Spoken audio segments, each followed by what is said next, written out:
Hola, bienvenidos a un nuevo vídeo en Carbono Vivo. Yo soy Ayman y hoy vamos a hablar de un tema muy polémico, el tema de la caza de trofeos en África. La caza de trofeos se puede resumir muy rápidamente como aquella caza en la que un rico de Europa o de Estados Unidos va a un país africano, paga una importante suma de dinero y caza cualquier animal de la fauna africana, con tal de llevarse un trofeo, colgarlo en la pared de su casa y así rellenar su ego y su autoestima. Imagino que muchos y muchas de vosotros habéis visto vídeos sobre gente matando elefantes, rinocerontes, leones y habéis soltado todo el veneno que tenéis dentro hacia esas personas. Yo también, no lo voy a negar, pero lo cierto es que la caza de trofeos tiene algo más detrás, tiene bastante más detrás y es lo que vamos a ver en este vídeo. Y ya aviso de que seguramente lo que vais a escuchar a continuación os va a romper la cabeza a muchos de vosotros.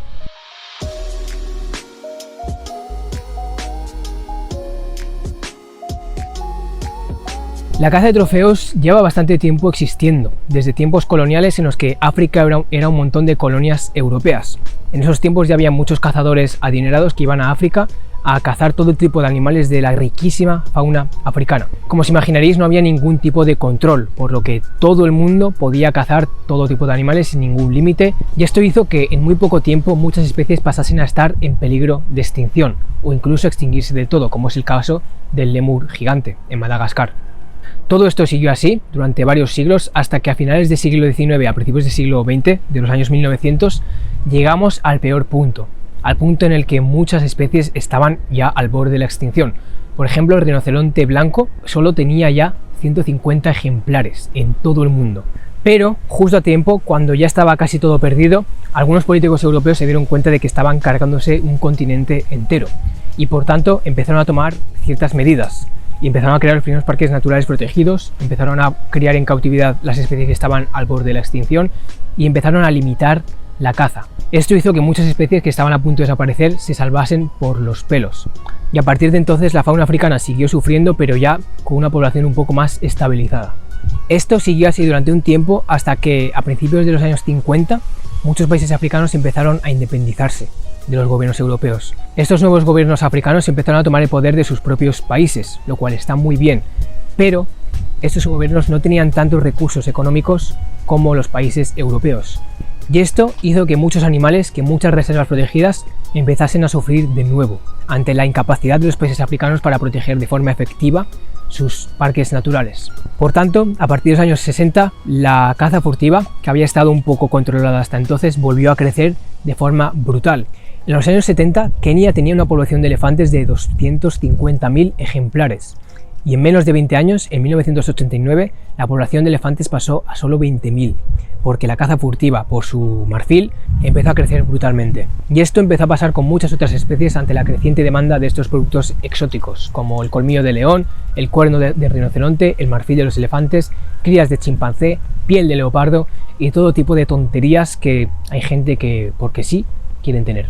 Y lo peor es que hoy en día las cosas no han mejorado, incluso en muchas cosas han ido a peor, porque esa demanda de productos animales exóticos está creciendo todavía más en algunos países como China, porque África está aún siendo incapaz de proteger de forma efectiva muchos espacios naturales y porque África se está empezando a desarrollar, lo que está haciendo que muchos ecosistemas estén empezando a peligrar. Y es por estas cosas que hoy en día es muy difícil decir una especie africana que no esté en peligro de extinción. El chimpancé está en peligro de extinción, el gorila está en peligro de extinción, el león está en peligro de extinción, el elefante está muy en peligro de extinción, el rinoceronte blanco y negro también, la cebra de montaña también, algunas especies de ñu también.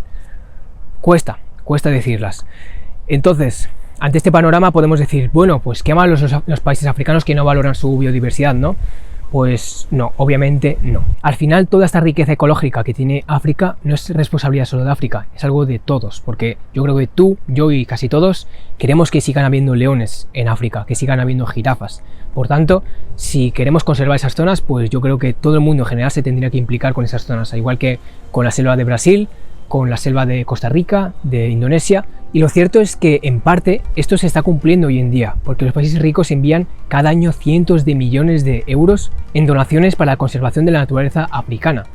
Y aún así, esto no está siendo suficiente. En muchos parques naturales, donde la precariedad es lo que reina, los furtivos entran y salen como les da la gana y cazan lo que les da la gana.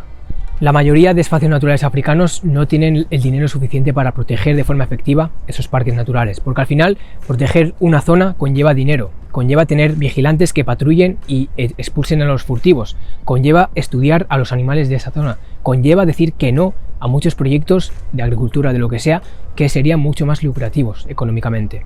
Y todos sabemos que África es un país con muchísimos problemas económicos, donde hay personas que literalmente mueren de hambre, de desnutrición. Pero lo cierto es que África tiene otras opciones para financiar la protección de sus especies, aparte de las donaciones que vienen del resto del mundo. Una de ellas, muy buena, es el ecoturismo, una opción en la que muchos turistas de países ricos van a estos países y se dejan una importante cantidad de dinero para disfrutar de esta biodiversidad africana al natural, estando libre. Eso es genial y da muchos millones de dólares a países africanos cada año. Pero en muchas zonas esto sigue sin ser posible. Y existe otra opción que, aunque no os lo creáis, está ayudando enormemente a proteger muchos espacios naturales y muchas especies. Y esto, amigos, amigas, es la caza de trofeos. Y sí, suena muy contradictorio. ¿Cómo puede ser que matar animales que están en peligro de extinción salve a esos animales de la extinción? No tiene ningún sentido. Pues en realidad sí que tiene sentido. Este sistema consiste en que un país africano, un gobierno africano o un terrateniente estudia los animales que tiene en su zona, selecciona animales que pueden ser cazados, ya sea por su vejez, por su agresividad, por lo que sea, le pone un precio y un cazador va a ese país, paga ese precio que normalmente está sobre varios miles o decenas de miles de euros, de dólares, y mata a ese animal y se lo lleva como trofeo. Y sí, yo sé que es repugnante, yo sé que es muy repugnante tener que matar animales por diversión, al final porque es por diversión y por ego y porque sí. Pero lo cierto es que este sistema también contribuye a proteger esas propias zonas. Por una parte, una porción del dinero que ese cazador ha pagado va directamente a labores de conservación. Por otra parte, el hecho de que haya gente que esté pagando por disfrutar de esa zona natural hace que a los terratenientes, a los gobiernos, les interese mantener esa zona de forma natural, sin tener que convertirla en campos agrícolas, en ciudades o lo que sea. Y por otra parte, que esa zona sea rentable hace que los lugareños de la zona, las comunidades locales que viven ahí, toleren esa fauna. Porque al final convivir con un león, convivir con elefantes, no es fácil. Y hay muchísimos conflictos que hacen que cuando no hay nada que les interese, los africanos de esas propias zonas maten a esos leones, a esos elefantes, lo que sea, porque les destrozan los cultivos, porque les matan el ganado. Cuando esos animales son rentables, cuando a esos lugareños se les paga para que mantengan vivos a esos animales e incluso los cuiden, esos animales sobreviven y son tolerados por esta gente. Además, cuando se cazan animales en estas zonas, la carne de esos animales se reparte entre las comunidades locales, por lo cual se alimenta a esas comunidades. Al final, del animal que se caza se aprovecha una buena parte. Y obviamente sería maravilloso que solo por el valor ecológico que tienen estos animales fuese suficiente para protegerlos sin tener que buscarle algún beneficio económico. Pero el mundo funciona así. Los humanos funcionamos así, sobre todo en países donde no hay dinero, donde la prioridad de ese país es evitar que la gente se le muera de hambre. No puedes pedirle a un gobierno africano que se preocupe antes de conservar una zona natural que de dar de comer a sus propios habitantes.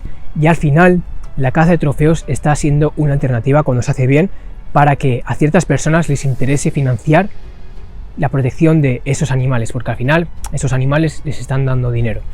Y yo, aunque me duele mucho, prefiero que haya una caza de trofeos que con la muerte de unos pocos ejemplares permita que se pueda salvar toda esa zona natural, a que eso se mantenga como un parque natural sin fondos, donde los cazadores furtivos entren y salgan como les dé la gana hasta que eso acabe vacío y totalmente degradado. Ahora, ¿estoy diciendo que esta sea una solución? ¿Sea algo sostenible para largo plazo? Por supuesto que no. La caza de trofeos tiene también bastantes problemas. Por una parte, la corrupción.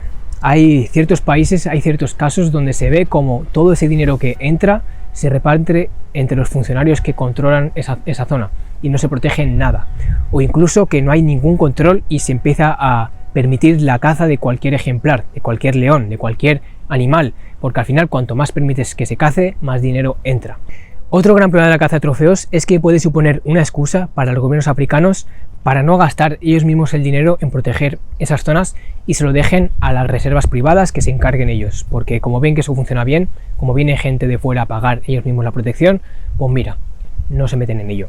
Y el último motivo, el más importante, es que al final la caza de trofeos supone un enorme sufrimiento animal. Porque sí, los humanos siempre hemos cazado, pero siempre lo hemos hecho por necesidad. Hoy en día se hace por diversión. Porque al final, ¿cuál es la diferencia en que a ti se te muera tu mejor amigo y tú sufras ese dolor de haber perdido a tu mejor amigo, y un elefante le cacen a su mejor amigo, a su hermano, a su cría, y él también sufre ese dolor? Porque todos sabemos que los elefantes también sufren el dolor y el duelo de la muerte de sus acompañantes. ¿Cuál es la diferencia? No hay tanta diferencia. Y hoy en día se matan a muchísimos animales que tienen esta enorme sensibilidad, al igual que nosotros. Por tanto, obviamente la caza de trofeos, la caza en general, no es una solución a largo plazo. La caza es cada vez menos necesaria. Como ya he dicho muchas veces, en España, en países ricos, me parece totalmente innecesaria. Y en África, en países en vías de desarrollo, sigue siendo necesaria porque no llega el dinero suficiente. Aquí en España pasó lo mismo. Hay una historia muy graciosa que yo escuché por ahí, en la que se contaba que uno de los primeros parques nacionales que nació en España, que es el de Doñana y el de las Tablas de Daimiel, nacieron porque a nuestro querido dictador Franco le gustaba cazar, y al ver que esas zonas donde él solía ir a cazar patos iban a desaparecer, dijo: pues mira, vamos a proteger esas zonas, así puedo irme yo los findes a coger la escopeta y cazar patos. Así es como nacieron dos de los primeros parques nacionales de España. Parques nacionales que hoy en día son protegidos sin necesidad absoluta de la caza, solo con el dinero que España consigue recaudar hoy en día, como un país desarrollado que es, por ahora. África hoy en día depende de la caza de trofeos, en parte, para proteger a esa biodiversidad. Pero esto no va a ser así por siempre. Al final, la solución real para evitar que muchas especies desaparezcan es ayudar al crecimiento económico de África, es invertir en África, porque al final el problema de base es la pobreza. Muchos cazadores furtivos son en realidad campesinos que, ante la falta de dinero para dar de comer a sus familias, salen ahí fuera y por 4 duros matan al animal que sea. Si queremos realmente acabar con esta precariedad, tanto las personas como en la naturaleza africana, tenemos que invertir en África, tenemos que empezar a comprar productos africanos, tenemos que, de la forma en la que podamos, ayudar a los africanos. Ahí es donde radica la verdadera solución a largo plazo. Y yo creo que es un tema que realmente da para otro vídeo, así que si os interesa lo hablaremos en siguientes vídeos. Pero bueno, el mensaje es ese. ¿La caza es necesaria en África? Tristemente sí, pero eso no será por siempre. Un saludo y nos vemos pronto. Hasta luego.